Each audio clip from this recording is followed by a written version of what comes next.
Legal, pessoal. Chegamos aqui no penúltimo domingo, né, da nossa série, Excluídos, um repensar os que estão à margem. Nós trabalhamos esse tema na perspectiva de que existem pessoas que sociologicamente estão à margem, né, tanto pobres quanto ricos, né, tanto no Antigo Testamento quanto no Novo Testamento. Estar à margem é estar excluído, né, de um grupo ou de um subgrupo. E Jesus também esteve à margem quando ele volta para a sua terra natal e vai ensinar a palavra para os seus, e os seus não o recebem. Nós vimos isso no domingo retrasado, né? Para a nossa compreensão de maneira vital, não tem como não lembrar de que o pecado afetou essa ideia do amor ao próximo, do cuidado, né, da entrega. Então, porque o pecado entrou no mundo, todos estão corrompidos e não conseguem amar verdadeiramente. Então a gente ama em paz. A gente ama se a gente quiser amar, a gente cuida se a gente quiser cuidar. Não há uma entrega plena, né? No Evangelho de Lucas, segundo esse teólogo, ele é o evangelho que tem as maiores e mais profundas narrativas de pessoas que ficaram à margem onde Jesus foi em direção a essas pessoas. Pensando nisso, olhando para o Evangelho de Lucas, nós vamos ver que existem pessoas que eram insignificantes na época de Jesus e por isso elas estavam à margem, pessoas que economicamente eram irrelevantes, né? Não tinham posse, não tinham nada, então estavam também à margem.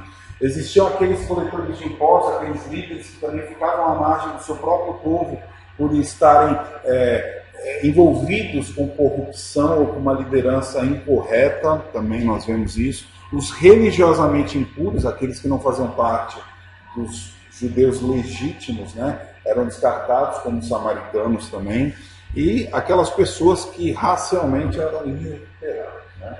E nós vemos isso também nos nossos dias. E aí chegamos para o nosso domingo, né, ao investir, né? E aqui, queridos, numa simples e rasa leitura, investimento tem a ver com algo que se entrega para um próprio benefício, né? Se nós queremos emagrecer, nós precisamos investir em saúde. Se nós queremos cuidar bem da pele, nós precisamos investir em cuidado em saúde, estética. Tudo na vida requer investimento. Eu lembro de uma frase que eu ouvi há muito tempo atrás, que a gente só considera e investe naquilo que a gente acredita. Aquilo que a gente não acredita, a gente não gasta tempo. E a verdade é essa. O nosso texto de hoje, para lidar com essa questão de como investir tempo àqueles que estão à margem, é no Evangelho de Lucas, no capítulo 6, do verso 17 ao verso 26. Vamos ler uma parte das Sagradas Escrituras? Aqueles que querem acompanhar aqui, né, nos slides, também fiquem à vontade. A palavra de Deus diz assim: Jesus desceu com eles e parou num lugar plano. Estava ali muitos dos seus discípulos e imensa multidão procedente de toda a Judéia, de Jerusalém e do litoral de Tiro e de Sidom. Dando sequência no texto, que vieram para ouvi-los e serem curados de suas doenças.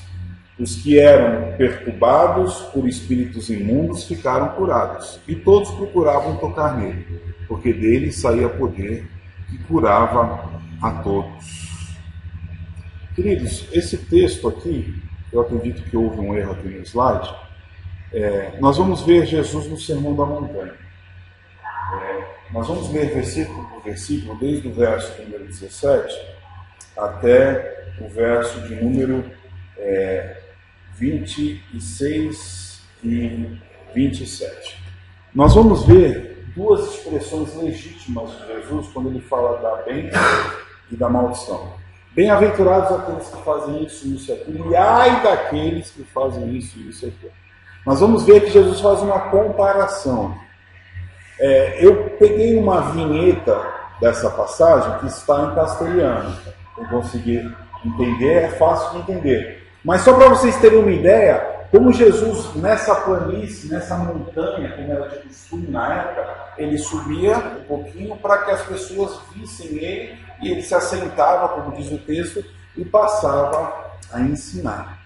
Olha só que interessante esse pequeno vídeo que vai mostrar como Jesus pronunciou: os bem-aventurados são tais e os ai daqueles, né? Ou malditos sejam aqueles que não fazem aquilo que eu também tenho ensinado. Prestem atenção.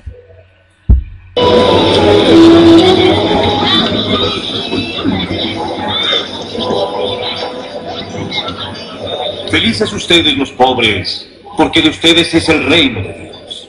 Felices los que tienen hambre, porque quedarán satisfechos. Felices ustedes los que lloran, porque después reirán. Felices ustedes cuando la gente los odie, los expulse y los desprecie como cosa mala por causa del Hijo del Hombre. Llénense de gozo en ese día, porque recibirán un gran premio en el cielo, pues también así maltrataron a los profetas, los antepasados de esa gente. 1, 2, 3, 4, 5. Es todo lo que tengo. ¿Cómo que es todo lo que Ay, tienes? ustedes los ricos, porque ya han tenido su alegría.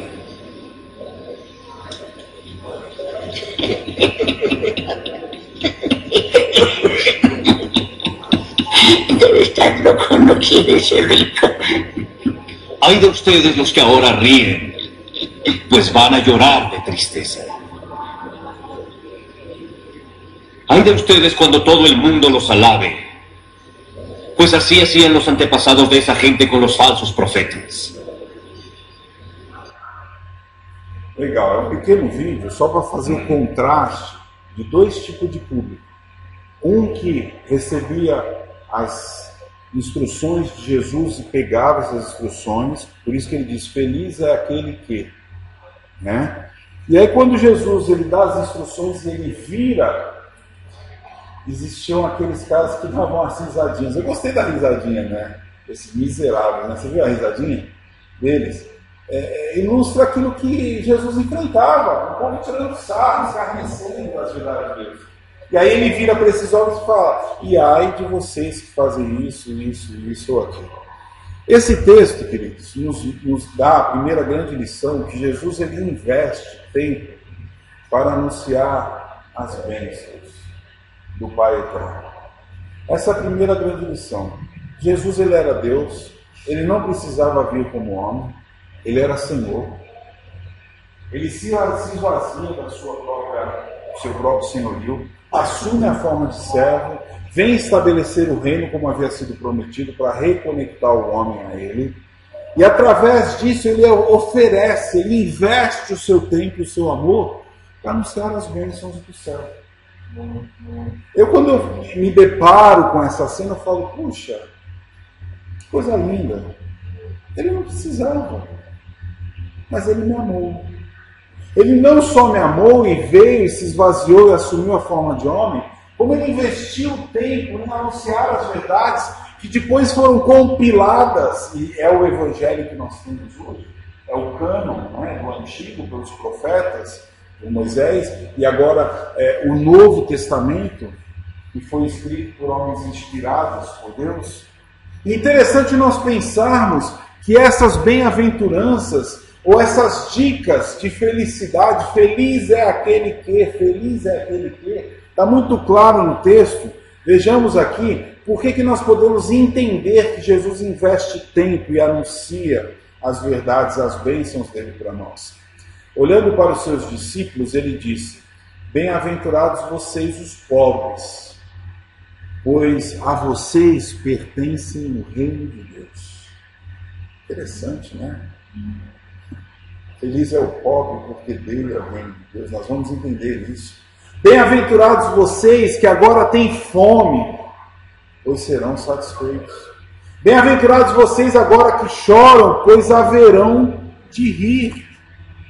Interessante nós pensarmos que Jesus ele traz a quarta bem-aventurança, que tem todo um sentido para nós também hoje. Bem-aventurados serão vocês quando os odiarem, expulsarem, insultarem e eliminarem o nome de vocês como sendo mal, por causa do Filho do Homem. Regozijem-se nesse dia e saltem de alegria, porque grande é a recompensa de vocês no céu. Pois assim os antepassados deles trataram também os profetas. Essa pequena porção da palavra de Deus, irmãos, nos traz uma ideia de que bem-aventurado, no sentido pleno da tradução, é aquele que é feliz, é aquele que é contente, é aquele que é satisfeito. E essa palavrinha no original, makairos, significa que é uma felicidade que ela é plena no sentido de condição espiritual. Feliz é aquele que foi lavado e remido e que agora desfruta da verdadeira espiritualidade, que entendem as coisas do céu. Não é uma felicidade passageira. Agora eu vou lá no Hopi Hari, vou passar um dia, vou me divertir, vou ser feliz. Essa felicidade é temporária.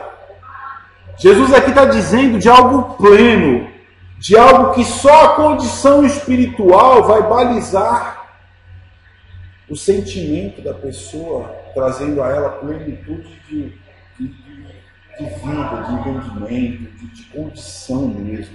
Hoje eu sou feliz por quê? Porque Jesus habita dentro do meu ser e eu entendo que ser pobre de espírito, entender a minha miséria, me traz vida espiritual.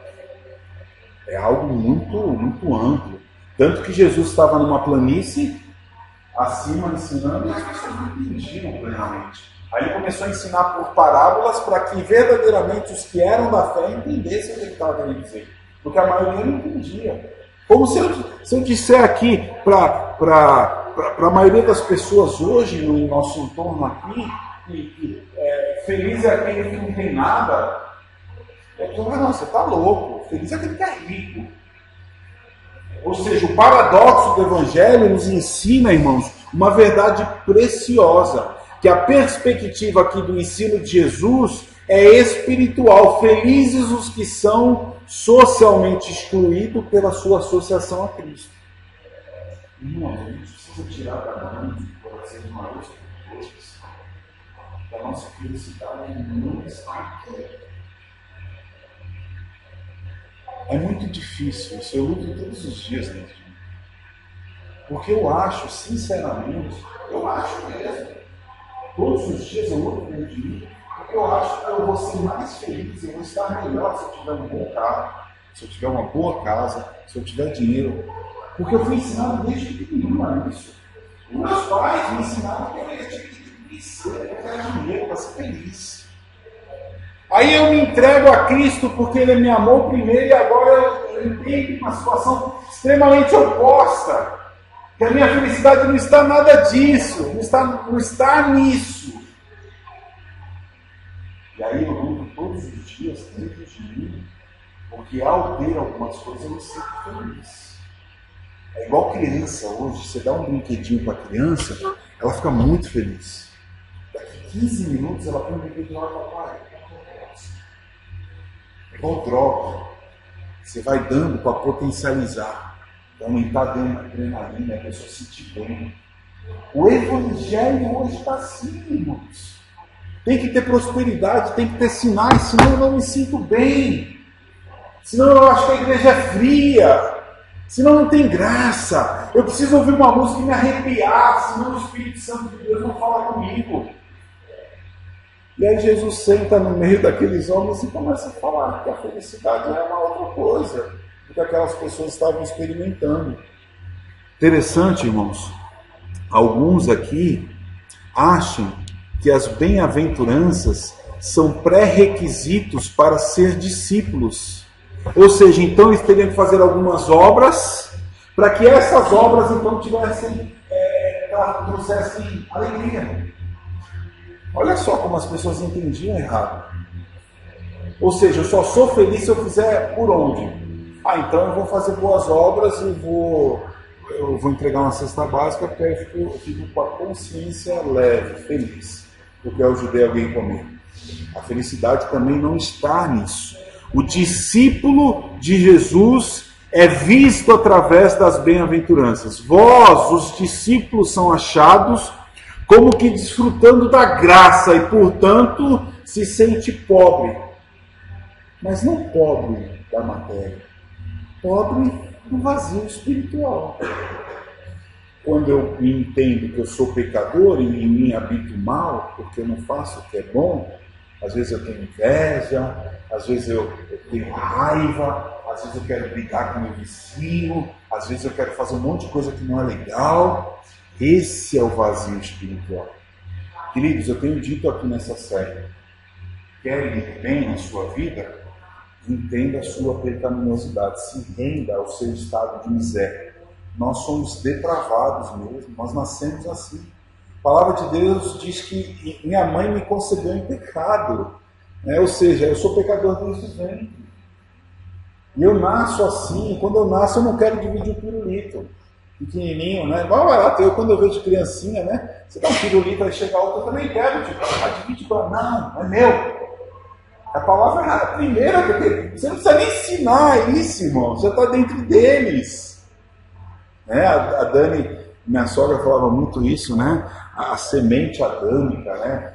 Está dentro, né? Já externa muito fácil. Não quero.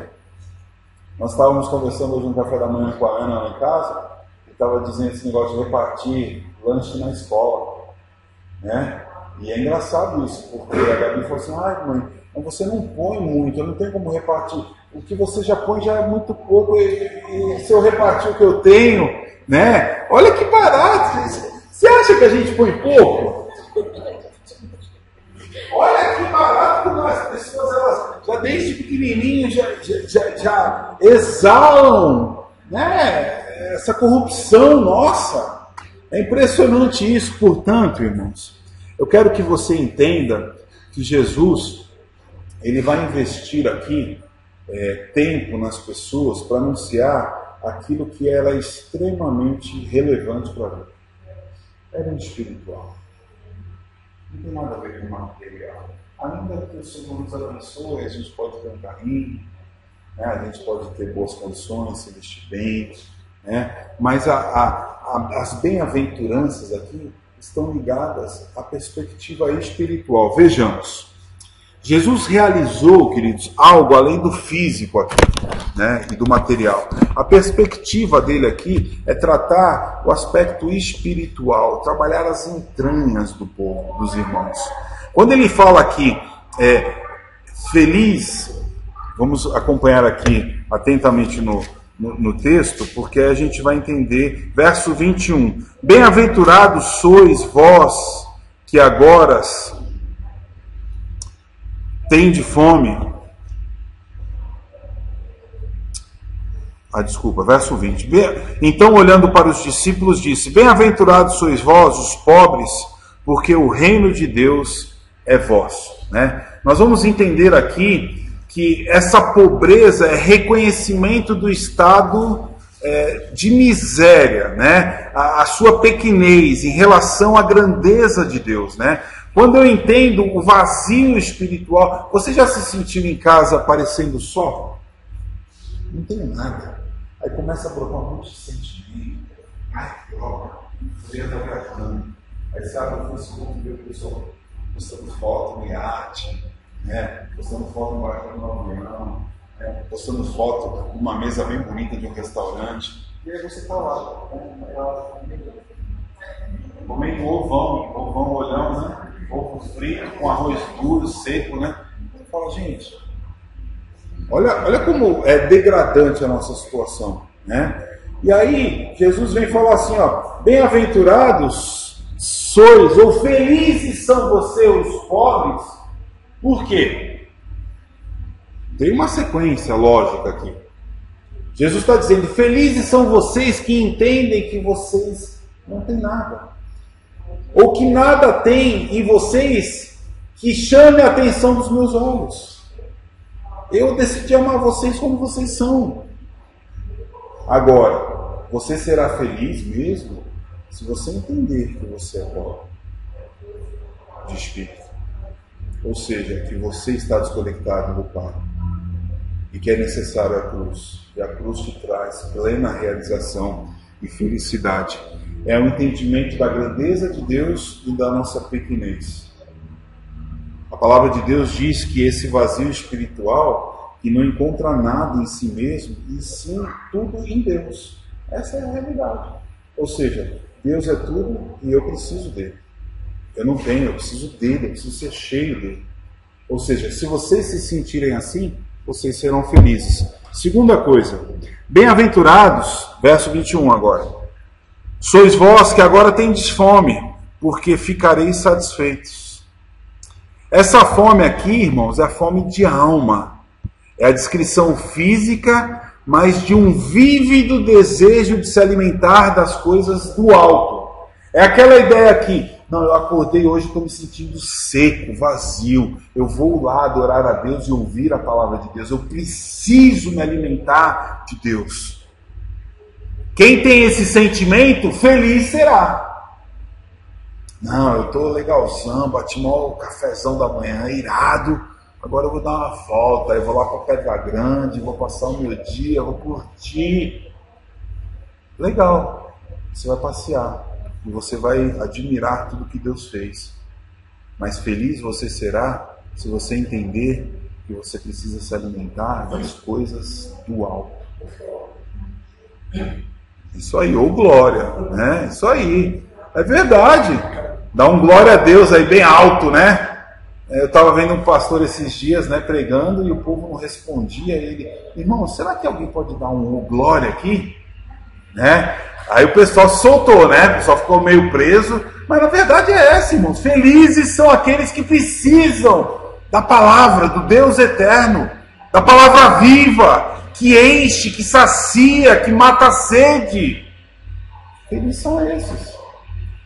Irmãos, às vezes eu pareço até doido, às vezes eu estou em casa, estou com o radinho, estou ouvindo alguma coisa, eu preciso. Irmãos, eu nunca tive me sentindo tão vazio, precisando me encher de Deus, da palavra, de mensagem, de música. Eu tenho ocupado os meus dias, a minha mente, com coisas que me enchem espiritualmente. Eu não consigo mais, se dá um exemplo bobo, de um domingo à tarde, me encher de Faustão para dar risada. Não tem graça mais para mim. Eu preciso das coisas que elevam a minha alma. Eu não estou falando que você tem que ficar alienado. Ah, então você não vai mais ver um jogo de bola, você não vai mais passear. Vai, claro que vai. Mas tem horas na caminhada, num dia, que eu preciso da voz do Eterno. Eu preciso abrir a palavra de Deus e falar, Senhor, me enche da tua palavra. Porque senão eu não consigo nem dar bom dia para minha esposa. A vontade que eu tenho é de matar ela, de enforcar. Né? É verdade. Tem coisas no dia a dia que quando não é do jeito que a gente quer, a gente começa a latir, né? A rosnar. Né? A gente fica assim dentro de casa. Ou você já não se pegou um dia... sabe aquele dia que você não acorda bem? O pessoal fala, não acordei bem, outro dia estou, nem fala comigo. Né? Aí chega no trabalho, o cara vai dar oi e fala, oi o quê? Oi o quê? Não quero dar oi hoje. Né? Tem gente que acorda assim. Aí o que vai fazer? Vai se alimentar do quê? Precisa se alimentar de algo que transcende a realidade. Precisa se dominar. Né? Eu achei engraçado essa semana. Eu estava lá fora com a Dani, aí ela falou assim, você fica aí, falando das coisas que estão fora do lugar, e olha aí o que você está fazendo aí. Eu também agora vou começar. Eu falei, não, você tem razão. Tem razão porque eu sou chato, e quando você também não está bem, você também não está bem. Né? E assim a gente vive. Hoje, irmãos, é legal a gente falar isso, porque o pessoal que não é casado aí, né? Ô glória, né? O pessoal que não é casado acha que casa. Aí na hora que você encontra um pombinho, teu coração acelera e você fala, agora eu vou casar, agora meus problemas acabaram.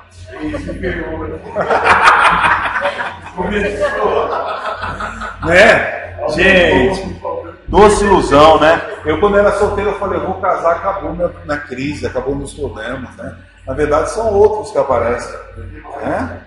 Porque imagina, uma pessoa, você já não se aguenta algumas vezes. Imagina casar com outra pessoa que você já não se aguenta. Né? É isso aí. Então, queridos, quando Jesus ele fala sobre essa necessidade, esse desejo, esse anseio, né, essa fome do alto, irmãos, se você tem isso, dê graças a Deus. Dê graças a Deus. Se você tem essa fome, essa vontade de querer estar junto, vontade de se nutrir da palavra, dê graças a Deus, porque você será feliz. O que me deixa triste, preocupado até, é quando eu encontro uma pessoa e que a pessoa fala assim: pastor, está tudo bem. Nossa, só alegria. Só likes, só curtição, né? Só belezinha, né? Quando a pessoa está nesse estado, fala: alguma coisa está de errado. Porque não é possível. O próprio Filho de Deus falou que nós teríamos dificuldades na caminhada. Como está tudo bem? Não está nada bem.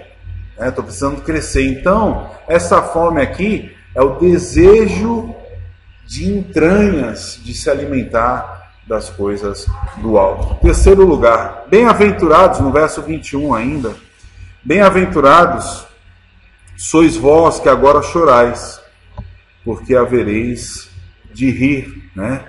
Esse choro aqui, irmãos, e aqui a coisa começa a ficar mais pesada, porque Jesus ele vai querer mesmo separar o joio do trigo ali. É a cegueira espiritual. É a pessoa que não consegue ver as coisas. Na língua original é a cegueira das coisas eternas. Feliz é aquele que entende, e que entende a sua situação, e há um lamento do seu estado. É a ideia das lágrimas nos olhos, a fonte desse choro é a tragédia do pecado. Pastor, eu errei, eu não devia ter feito isso, eu me lamento. Por isso que feliz é aqueles que choram, felizes é aqueles que reconhecem quando erram, felizes é aqueles que se arrependem, felizes é aqueles que entendem, que lutam constantemente contra o próprio pecado, que não querem ficar estáticos no pecado, mas que lutam desesperadamente para viver em novidade de vida. Não, eu não quero, pastor, eu estou mal, eu vivo essa vida medíocre, eu não quero nada com ninguém, eu não vivo nada com ninguém, eu não quero nada, eu não busco nada, eu não faço nada, eu vivo essa miséria de estado espiritual na minha igreja já há quase 5 anos, 10 anos, eu não cresço na fé, eu continuo fazendo as mesmas coisas, eu continuo sempre esperando do outro, eu nunca faço nada. Feliz é aquele que sai desse estado e entende, né, a sua condição de miséria, que chora pelos seus pecados, né? Pois esses, segundo a palavra de Deus, serão satisfeitos no sacrifício do Cordeiro, da obra redentora e graciosa de Cristo. É o choro do arrependimento, irmãos. É o choro do arrependimento. A pior coisa que você tem, que você passa, quando você vai ensinar um filho sobre alguma coisa que ele fez de errado, e você vê que ele fez um pouquinho. Ele também interessante isso. Interessante. Eu, com a Gabi e com o Felipe, eu vivo dois extremos, né? Cada um de um jeito. Eu lembro quando a Gabi era menorzinha, e até hoje, quando ela erra, eu chamo ela ao arrependimento. E aí ela tem dificuldade com o perdão. Quanto mais pedir perdão para Deus. Até que ela entenda a miséria dela, o coraçãozinho dela, e se rende. O Felipe é o contrário. O Felipe ele já pede perdão mais fácil. Só que a hora que eu falo que agora que ele pediu perdão para mim, ou para a Dani, ou para a Gabi, agora ele vai ter que pedir perdão para Deus, aí ele sente. O bichinho chora de escorrer lágrima. Porque é aquela questão de que eu feri. Meu Deus. E agora eu vou ter que me arrepender, vou ter que me render. Irmãos, a gente precisa reconhecer o nosso estado, a nossa dificuldade.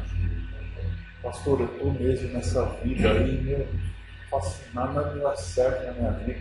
Eu continuo lutando dentro de mim, só quero fazer o que eu quero. Eu reconheço o meu estado, eu quero me arrepender. E agora eu quero viver um novo tempo. Quero voltar ao primeiro amor. Quero viver uma nova realidade. É o choro do arrependimento. A palavra de Deus, Jesus diz que felizes são esses que entendem isso. Uma outra questão. Felizes os perseguidos, né? O verso de número 22. Bem-aventurados, felizes são quando os homens vos odiarem, quando vos expulsarem da companhia deles, vos insultarem, rejeitarem o vosso nome, como indigno por causa do Filho do Homem. Alegrai-vos, nesse dia e exultai, porque a vossa recompensa no céu é grande, pois os antepassados deles fizeram o mesmo com os profetas. Sabe quando eu sei que uma pessoa ela é relevante no seu meio? Vamos dizer no trabalho, a Daiane está trabalhando. Aí a Daiane lá começa a ser perseguida. E perseguida porque ela é uma boa cristã, ela não gosta de nada de errado. Se alguém a perseguir no seu trabalho, eu sei que ela está sendo uma cristã relevante. Se as pessoas lá não saberem nem que você é cristã, ela não está sendo nem sal nem luz. Se as pessoas no seu entorno, no seu trabalho, não te veem com maus olhos, porque você é um bom cristão, é porque você é igual. Você faz as coisas erradas que os outros fazem. Você não faz diferença. Você está podre igual aos outros. A palavra de Deus diz aqui que quando você for perseguido por amor do nome de Jesus, aí sim, se alegre. A palavra aqui não é só se alegre, se regozije em dobro, porque você está sendo relevante. Então, se você é perseguido, dê graças a Deus, porque você está fazendo diferença. É igual você pegar um punhado de sal e pôr numa ferida. Eu lembro que quando eu caí do muro, eu estava brincando de esconde-esconde em cima do muro. Estava chovendo. Aí eu fui pular de um muro para o outro, escorreguei e fiquei espetado numa lança. E assim, ó. Aí veio um homem de cada lado me tirar da lança. E aí eu lembro que meu amigo correu na casa dele. Aí, cara, eu vou te esperar uma coisa, deixa eu pegar um pano. Aí ele veio com vidro de álcool, assim, ó. Aí ele fez assim, ó.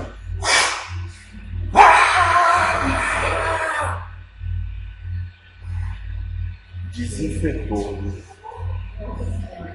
O médico disse que foi a asepsia correta ali, senão eu ia ter problema sério. Porque parece a carne moída saindo. Assim, né? Vivo. Aí adivinha, minha mãe me levou para o hospital e quando eu cheguei em casa, minha mãe me coçou no chinelo. Ela falou: você não vai passar tanta raiva, eu vou te bater para você aprender a nunca mais cair desse jeito. Minha mãe era assim, se a gente caísse, ela batia em cima, para aprender. E eu, vira e mexe, quero fazer isso às vezes. Né? Meu filho caiu, não avisei. Ou seja, fica alerta, fica ligado, para cair menos. Às vezes eu tenho que me conter, né?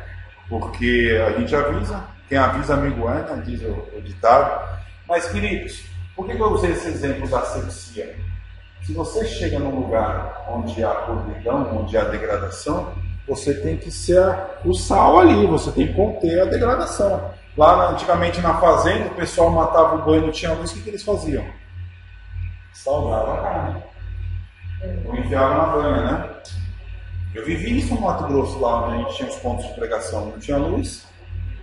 Eu chegava lá, era sal, era carne pendurada, era banha, era mosca, né? Para todo lado. Né? É normal isso. Quem já viveu isso sabe que é normal. Mas por que põe o sal? Para segurar a carne ali, para não apodrecer. Irmãos, esse é o efeito. Felizes serão se vocês são sal. Se vocês são diferentes, se vocês contêm a degradação. Eu lembro quando eu era pastor ali da primeira igreja, a gente comprava material de limpeza numa pessoa, aí veio um outro cara e falou assim: pastor, você usa bastante material de limpeza, não usa? Olha só, se a igreja comprar aqui comigo, você pode comprar por mês qualquer material que você quiser. Pode me pegar aí, de graça. O que ele estava querendo fazer comigo? O que ele estava querendo fazer? Me comprar. Aí vocês acham, irmãos, que eu, em sã consciência, né, iria ficar em paz com isso? Sabe o que eu falei para ele? Não quero. Eu quero o maior desconto para a igreja. Dá o desconto que você puder. Se não tiver compatível com o outro, eu vou comprar no outro. Mas se o senhor puder me dar o maior desconto, acabou dando certo. Mas ele queria me comprar. E no trabalho, no dia a dia, é isso. O seu parceiro chega lá: ô, mano, fecha o olho aí, meu. Me dá um miguezinho pra gente ganhar mais. Né? E a gente faz isso em nome de Jesus. O maior cara lavada. Aí vai para a igreja domingo. Aí põe a roupa de santo. E tenta adorar. Sabe o que a palavra de Deus diz? Que Deus não recebe essa adoração. Deus nem te ouve. Sabe por quê, irmãos? As coisas de Deus são diferentes. São diferentes. Não dá. Não dá, irmãos. Não dá. Né? Eu lembro quando eu estava com a juventude lá em cima, lá na primeira igreja, eu falava, você quer viver um sabadão zoando o plantão, saindo com a mulherada, bebendo, e aí você vem com uma lavada. Fique em casa, Tá gastando teu tempo, cara. Ou você pega o touro pelo chifre, muda de vida e vamos caminhar, e pode passear, pode sair, mas tudo com ordem e decência. Ou a sua vida, cara. E se você quiser casar com uma mulher séria, também a mulher séria não vai te querer. A verdade é essa, irmãos. Já falei com a Gabi, ó. Quem vai escolher o seu namorado? É Deus. É Deus. Mas eu vou dar uma... Minha filha, eu vou entregar para qualquer pau rapado aí? Não vou, cara. Não vou. E se marcar, vai cair de joelho. Vamos orar aqui, caboclo. Vem cá, que eu vou pedir para Deus te sondar assim, de cima e embaixo. Né? É assim que vai ser. É igual aquelas fotos de pai, né, com fuzil na mão, né? Essa é minha filha, né? Vai ter que passar pelo crivo. Mas por quê, irmãos? Por que a gente, quando a gente fala isso, por quê? Porque a gente quer que os nossos se envolvam com pessoas que amem a Deus, que tenham compromisso com Deus. Sabe por quê, irmãos? Porque nem assim é certo de que vai dar tudo certo. Porque nós somos pecadores.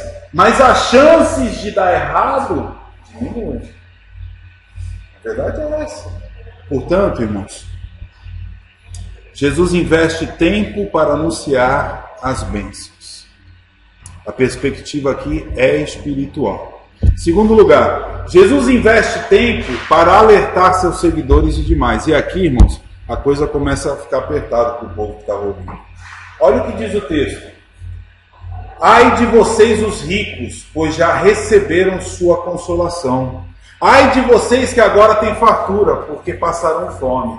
Ai de vocês que agora riem, pois haverão de se lamentar e chorar. Ai de vocês, quando todos falarem bem de vocês, pois assim os antepassados deles trataram os profetas. Irmãos, por que eu pus em vermelho? Quem que não quer ser? Quem que não quer ser rico?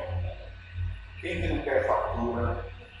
Quem não quer viver uma vida só de alegria, de curtição, dar risada, né?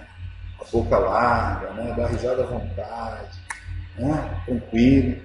E quem não quer ser bem falado? O mundo quer isso. Todos nós queremos isso. Na verdade, nós queremos. Vamos entender por que Jesus vem trazer esse contraste que se faz necessário. Jesus aqui veio anunciar o verdadeiro evangelho. Nós não podemos tirar isso da mente. Jesus vem e começa no sermão da montanha, no sermão do monte, falar as coisas rasgado, o que é verdade. Portanto, Jesus ele vem estabelecer o quê? Bênção e maldição. Vocês chegaram na hora certa, a meninadinha aí. Chegaram na hora certa. Jesus diz, ai de vós. Se o seu pai chegar em casa e falar assim, ai, Fabrício, ai, Gabi, o que ele quer dizer com isso? Alguma coisa está acontecendo de errado. A verdade é essa. Jesus ele pronuncia os efeitos da maldição, da desobediência. A verdade é essa. E felizes são as declarações efetivas de bênçãos. Ou seja, o importante é que os ais aqui estão para complementar as bem-aventuranças. Ou seja, Jesus fala felizes isso, e agora ele vai complementar com a advertência. Com o sinal de alerta.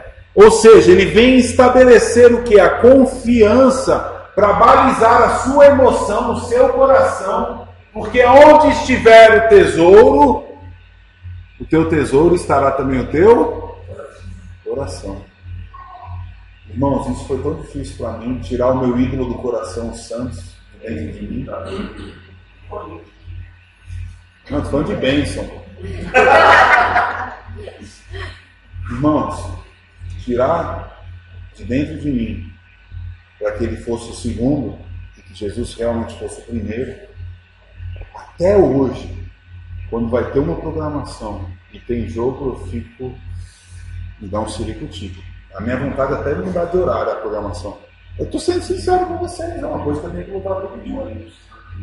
Eu não tinha me lutado. Eu estou aqui já pensando no jogo das 11, que já começou. É verdade. Eu gosto de ver futebol. Agora, o que é primeiro? Né? Como tem cara aí que eu conheço que deixa a mulher em casa para jogar um joguinho de bola. Eu gosto de jogar na TV. Tem gente que troca a família pela bola. Que é um outro problema. Ah, não, pastor, mas é só 2 vezes por semana.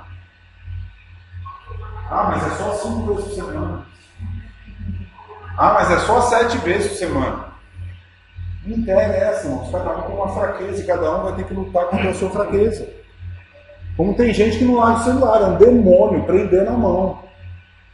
Gente, você anda na rua, o povo fica assim. Outro dia eu parei numa esquina, tinha 6 caras assim, batendo papo. Os 6 olhando no celular, gente. Ninguém conversando. Quase que eu parei o cara, quase que eu apanhasse ali, né? Eu vou falar alguma coisa.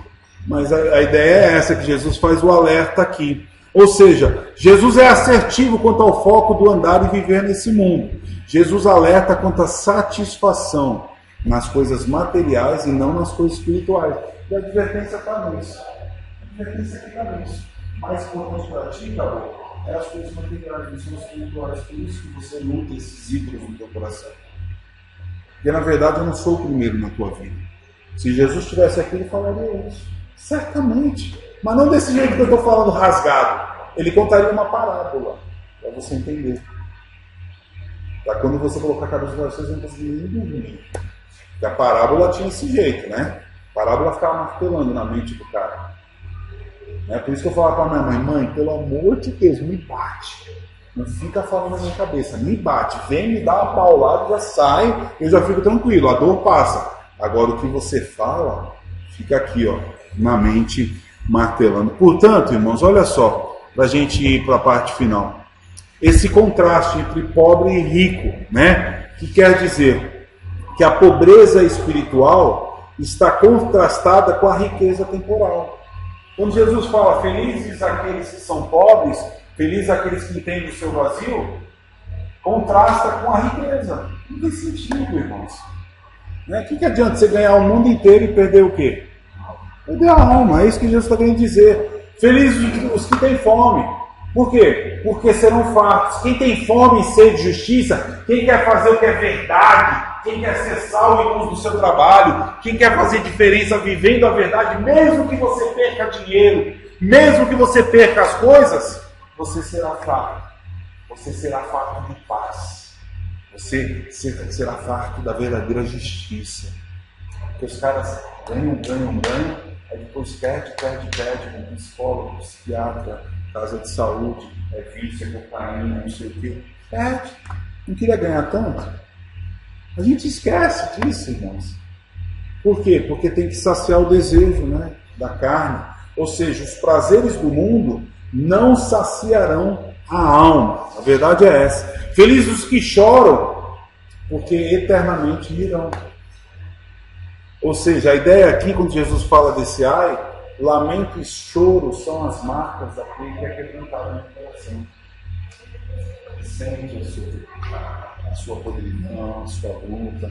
Né? É interessante, é legal pra caramba quando a gente olha essas advertências. Ó. Ai de vós que sois ricos, porque já recebeste a consolação. Ai de vós que agora estáis satisfeitos, porque passareis fomes. Ai de vós que agora estáis rindo, porque vos lamentareis e chorareis. E aqui, irmãos, quando você encontra um camaradão, né, Eles me chamam de tigela lá em Santos, é meu apelido, né? Desde moleque.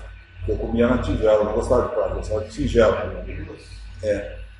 Aí tigela, pô, é minha vida, cara, tá irado, ó. Tenho 5 mulheres, tem um monte de filho espalhado por aí. Pô, eu tô legal, tenho dinheiro, tô de boa. Irmãos, eles estão rindo, não estão? Eles vão chorar. Um dia eles vão chorar. Porque a perdição será eterna. Como aquele cara que você vai na igreja, pô, minha igreja tá bombando. Pô, minha igreja tem uma pranchana lá, ó. Os caras vêm, as minas vêm, é irado, louvorzão, a gente chora, não sei o quê. Mas é a pregação, não, a palavra não tem, é só uma alertinha lá do pastor e tal. No dia, Jesus irá receber e falar assim, não conheço vocês, nunca vos conheci, apartai-vos de mim. Vocês diziam que expulsavam demônio, vocês diziam que faziam milagres, curas, não conheço vocês. Não conheço vocês, saiam, a perdição eterna. Vão chorar. Por último, felizes os perseguidos por causa da justiça, diferente dos bajulados, né? Irmãos, vamos ser sinceros, rasgar aqui. Quem não quer ser bajulado? Quem não quer no final de uma pregação falar assim, pô, não deu bala, era demais a pregação, você é o cara, né? Oh, você é bom. Oh, você joga bola, hein, cara? Arrepiou, hoje é chapéu, caneta. Né? Em nome de Jesus, 100% de Jesus, né? Você faz é o cara. Quem não quer? Quem não quer alimentar o egão, o ego? Né? A Gabi pediu para trazer o livro que tem ego transformado, né? Irmãos, nossa geração é a geração do ego. A gente quer só, né? Filho, você é lindo, você é maravilhoso, você é um cara. Oi, filho, por que você está chorando? Quem fez o que? Que geração é essa que não se frustra? Vai para o pensamento, vai pensar no seu filho errado. Pode sentar lá. É isso, gente. Ou minha mãe estava errada, meu pai estava errado. Existiam excessos? Existiam. Ah, você quer um iPhone 5? Não, eu quero um 6. Não, eu vou comprar um 7. Não, já vou. Espera sair o 8. É isso, gente. Terminando, irmãos. Jesus, ele andando com esses homens, ele também foi excluído, ficou à margem do padrão desse mundo, foi rejeitado, e os mesmos que o adoraram, o crucificaram. O que me chama mais atenção é que os verdadeiros homens que foram relevantes foram perseguidos e morreram ao fio da espada mesmo. E Paulo, quando ele escreve aos de Roma, ele diz, não se amoldem ao padrão desse mundo. Não se amoldem ao padrão desse mundo. Irmão, se Paulo está falando isso, é que você não tem que ser igual ao seu próximo, no padrão desse mundo. Não adianta você ficar bonitinho, legalzinho, dinheirinho, não adianta, irmãos. Invista o seu tempo, invista a sua energia naquilo que é relevante. Eu fiz um desafio no início dessa série, para você ajudar alguém, para você ver alguém à margem e ajudar. Eu não quero que você me responda. Passaram-se 5 semanas, o que você fez? Sabe o evangelho quando eu sei que está pegando mesmo a pessoa, transformando? Quando a pessoa ela ouve aqui, ela consegue colocar em prática.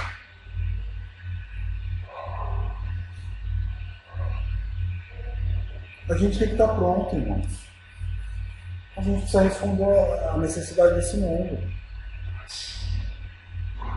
Ontem eu estava numa reunião, quando eu saí de casa, cheguei lá, o meu vizinho estava mal lá, estava em crise, cara. Como é que eu dormi, um cara mal, chorando, em crise? Eu preciso estar pronto, eu tenho que ter uma palavra para dar para ele. Eu preciso orar por ele, eu preciso fazer alguma coisa. Não tem como, irmãos. Eu preciso entender que existem pessoas que estão à margem.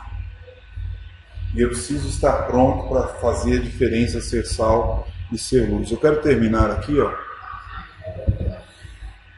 Mais ou menos a ideia da planície aqui que Jesus estava era essa aqui. Jesus se assentava e ensinando-os à volta. Como é que devem viver os bem-aventurados? Vocês se consideram bem-aventurados? Como é que devem viver? Cristo descreve aqui aqueles que não foram abençoados, mas descreve como devem viver os filhos da luz. Em primeiro lugar, reconheça a sua pobreza espiritual. Você é pecador. Eu falo para a Gabi desde que, filha, você é uma pecadeirazinha. Ela vai entender. E isso na cabecinha dela já era uma coisa estranha. Porque todo mundo fala que ela é uma. E aí eu chego e falo que ela é uma pecadora. Eu lembro quando ela era pequenininha, ela falou assim: papai, mas você também é. Eu falei: é verdade, filho, que bom que você lembrou. Já ganhei o dia.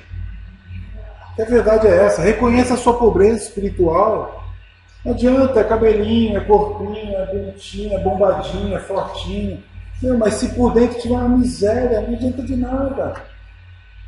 Segundo lugar, tenha fome pela justiça. Seja você um cara da verdade. Não se macule com o errado. Não se enverede por padrões que não são os padrões de Deus. Tenha fome e sede de justiça. Ter fome e sede de justiça é falar não porque é errado. Mesmo que você tenha que... Tem jeito. Terceiro lugar, chore pelos seus pecados.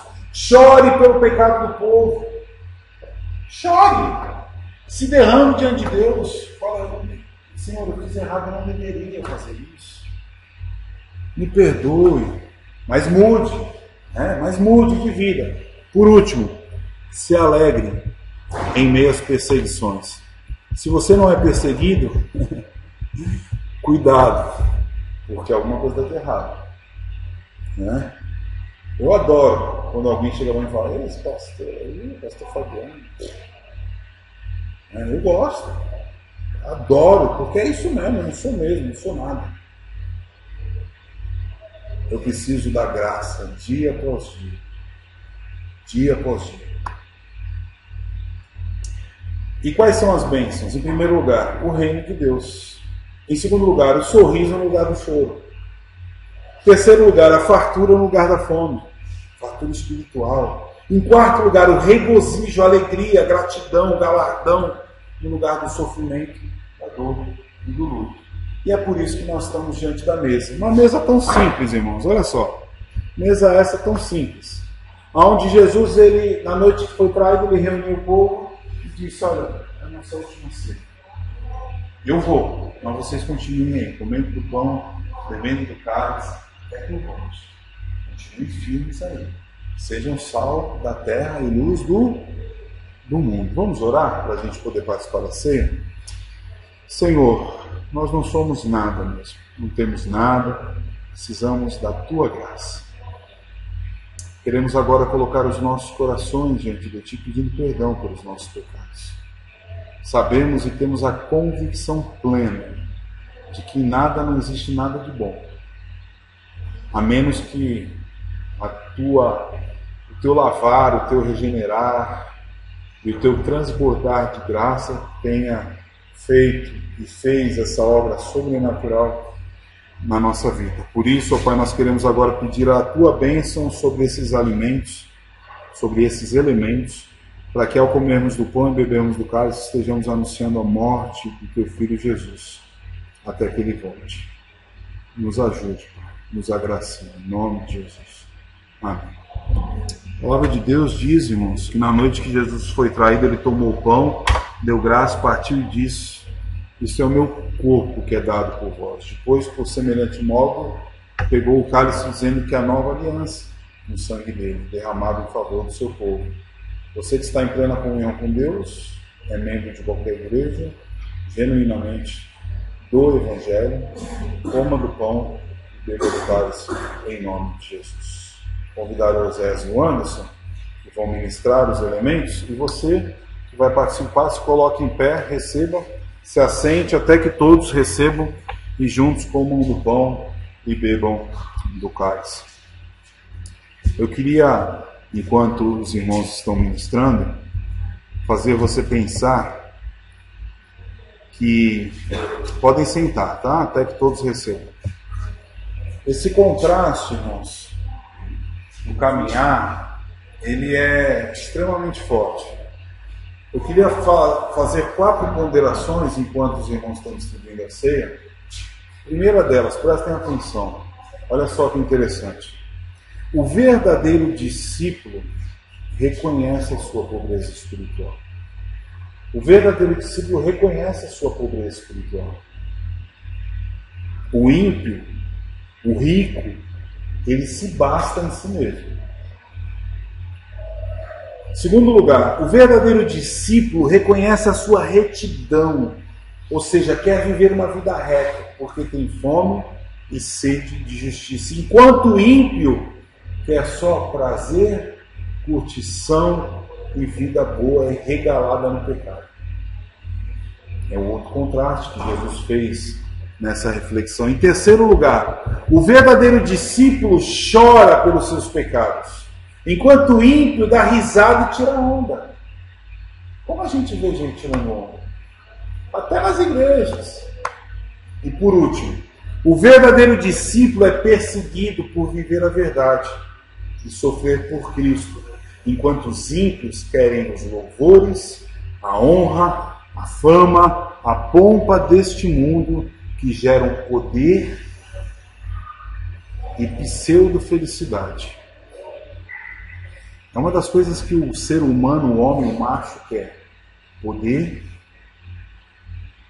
e felicidade, pseudo-felicidade. Por isso, irmãos, aqueles que se dobram diante da ceia do Senhor, se assentam à mesa com Jesus, são frutos da graça e da misericórdia do Senhor. Por isso que na noite que ele foi traído, ele se assentou, tomou o pão, partiu, deu graças, deu o cálice e disse: meus irmãos, até que eu volte, vocês continuem fazendo isso, porque isso é a salvação de vocês. Vamos comer do pão, vamos beber do cálice, a nossa vitória.